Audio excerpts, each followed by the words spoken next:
everybody, Neon here and another review ready. Now, if you've been watching me, my reviews have kinda jumped around. I've been reviewing fanfiction, yes, but I've also reviewed an MLP episode, a comic or two, and other things of the sort. This time, I'm actually going to cover a video game. And the reason why is because our very own Dr.Wolf has actually had a part in it. And the game in particular is called Remnants of a Beautiful Day, by the company From Soy Sauce. This game in particular, well, I'm not calling it the best game, but it isn't exactly the worst. But it is a weird one, I'll grant it that. So let's go on in and figure out what this game is all about. Made on May 25th, 2016, Remnants of a Beautiful Day is a game mainly about exploration.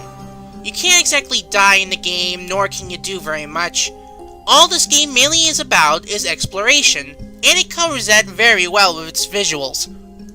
The exploration itself is okay, but where you exactly go is when it gets kinda weird.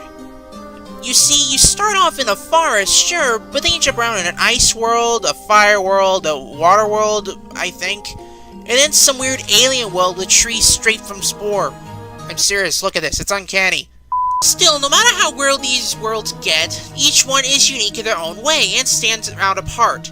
Though, I wish each transition didn't look like I wanted to kill myself, though. By the way, you ask me what's going on, I really won't be able to tell you. Reason why? It's all random. Seriously, you jump around to all sorts of worlds, just get from point A to point B while seeing some freaky crap pretty much everywhere you go. Honestly, when it comes to storyline, I really don't have a clue what's supposed to be going on. And let me just say, I think that was their intent. Dr. Wolf said himself that this game was supposed to affect you on a psychological level. And boy does it work, because this game gets pretty freaky when it wants to. Now, speaking of which, I had been saying that Dr. Wolf had a part in this game. And what is that? It's mainly his voice work. And there's just something unsettling in this case when it comes to that. Just listen to a few bits.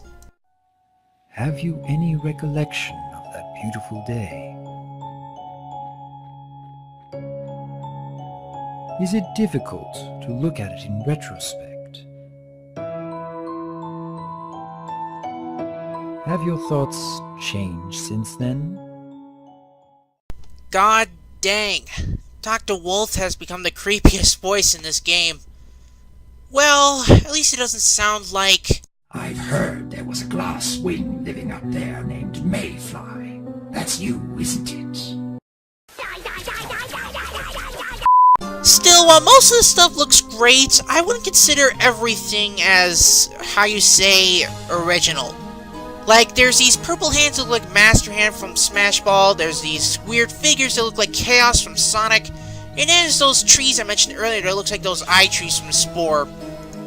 When all is said and done though, these levels are actually pretty easy. Many of them are usually platformers with no enemies and no time limit with a straightforward path to follow, so you can breeze through them in no time at all. But then, later on, there are some levels that will really get you frustrated most of the time. At least it did to me when I played through them. And this one, to me, is the hardest one of all of them. In this level, it relies fully on memory. You have to find these yellow buttons along the ground, and clicking on them shows you the actual path to follow. Otherwise, you'll be stuck with these fake platforms which you end up falling through, and you're pretty much stuck figuring out which one's real and which one isn't.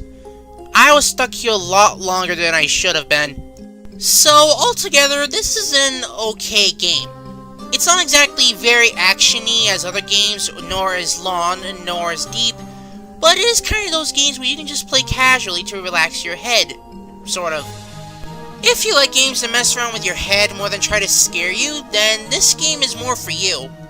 If you want to get it, go right on ahead. I'll see you all later. Neon out.